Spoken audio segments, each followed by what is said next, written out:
बहुत ज्यादा अहम, जब नवनियुक्त मुख्यमंत्री मोहन यादव बाबा महाकाल के दर्शन करने के लिए पहुंचे, कुछ ही समय के लिए यहां पर आए, शपथ ग्रहण के बाद फौरन वो उज्जैन पहुंचे, यहां पर बाबा महाकाल के दर्शन किए, पूजन किए, मंत्रोच्चार के दौरान उन्होंने उनको जल चढ़ाया और उसके बाद वापस भोपाल रवाना हो गए। और ये एक उनके साथ अच्छी चीज कह लीजिए या आगे जाकर उसको लेकर सवाल भी है कि वो उज्जैन से ही हैं और वहां पर जो एक परंपरा कह सकते हैं उसको कि वहां पर दो राजा नहीं रह सकते, केवल बाबा महाकाल हैं। वहां पर नाइट स्टे करने से भी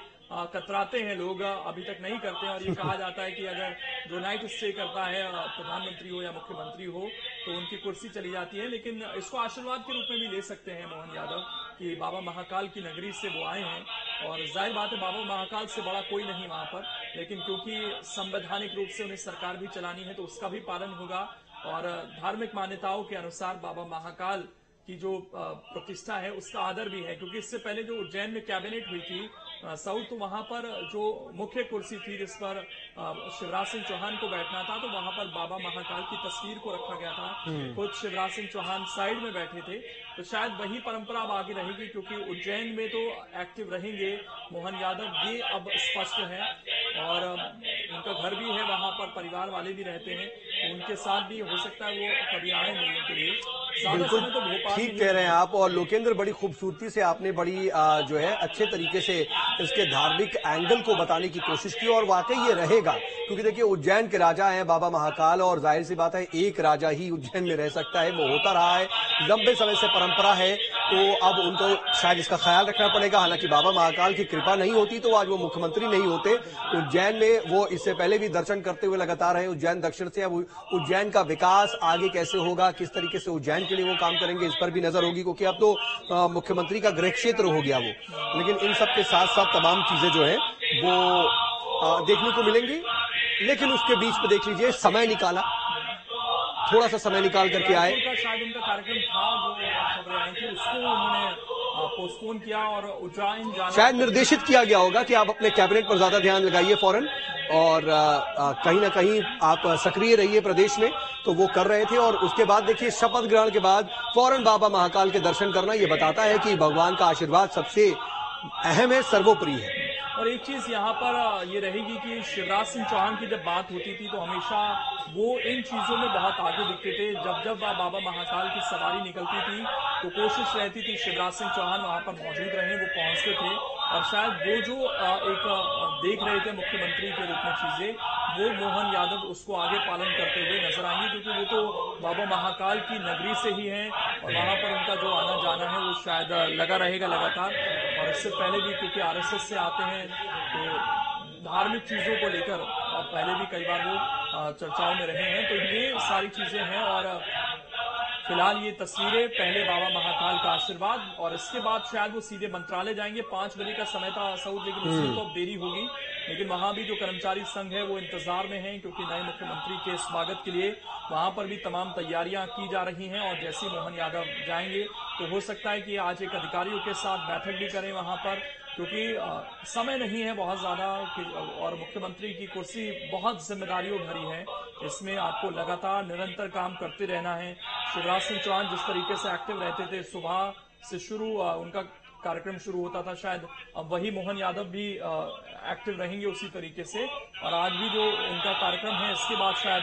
देर शाम तक चलें, उनको जिस तरीके से अभी कुछ बैठकों में वो शामिल हो सकते हैं और इसको लेकर हो सकता है कि देर शाम तक कोई खबर आ जाए और कैबिनेट को लेकर जो संभावित नाम है या फिर जो असल नाम है वो सामने आ जाए, तो इन सब पर भी खैर नजर बनी रहेगी। लेकिन पहले तो अभी वो पूजा कर रहे हैं वहां पर और मंत्रोच्चार के बीच बाबा का अभिषेक करते हुए इस वक्त मोहन यादव प्रदेश के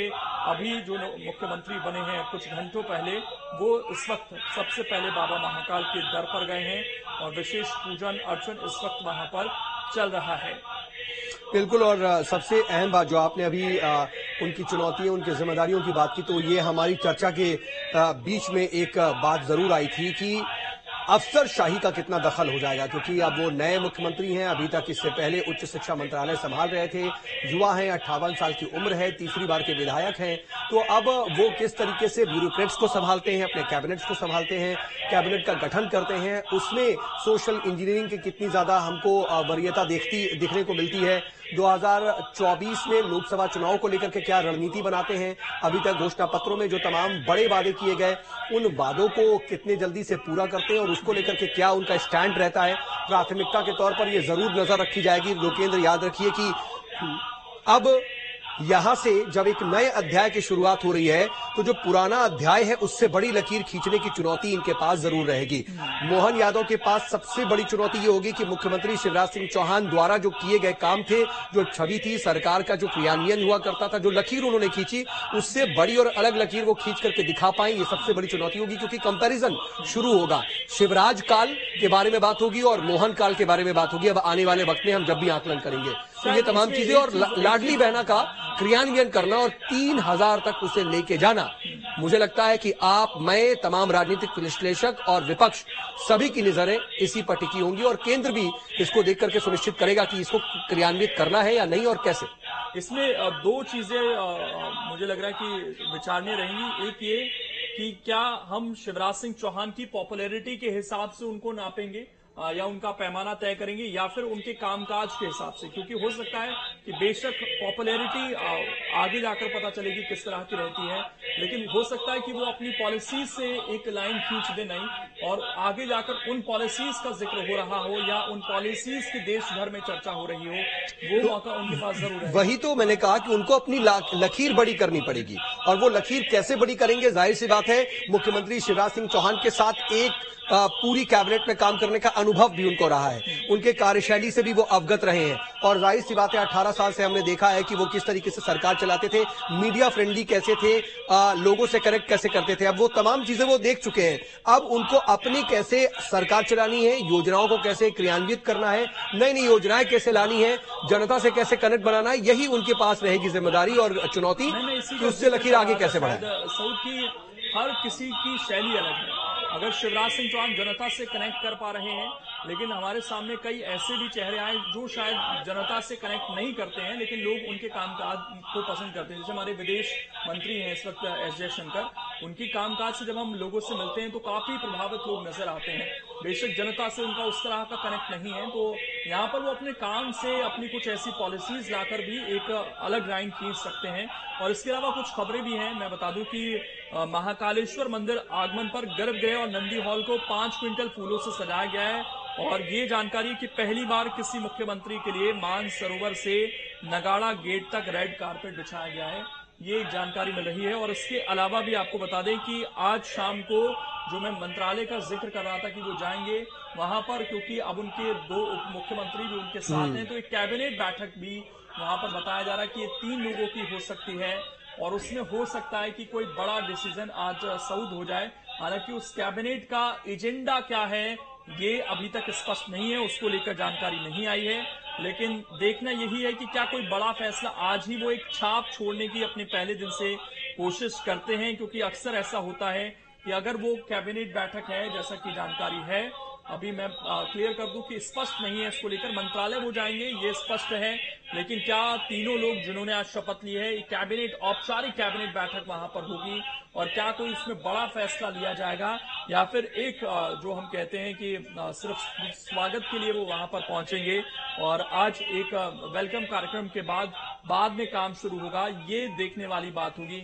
हालांकि मुझे ऐसा लगता है कि छाप छोड़ने की कोशिश की जाएगी पहले ही दिन कुछ बड़े फैसले लेकर यहां पर, और बस इंतजार कीजिए। देखिए लोकेंद्र, ये आप समझ लीजिए कि जो बैठक होगी वो सिर्फ औपचारिकता भर नहीं होगी कि ठीक है हमने शपथ ले ली और हम 3 इस वक्त बातचीत करेंगे, बल्कि शपथ ग्रहण के बाद जब वो मिलेंगे तो जाहिर सी बात है संभावित कैबिनेट पर ही खास तौर पर चर्चा और मंथन होगा।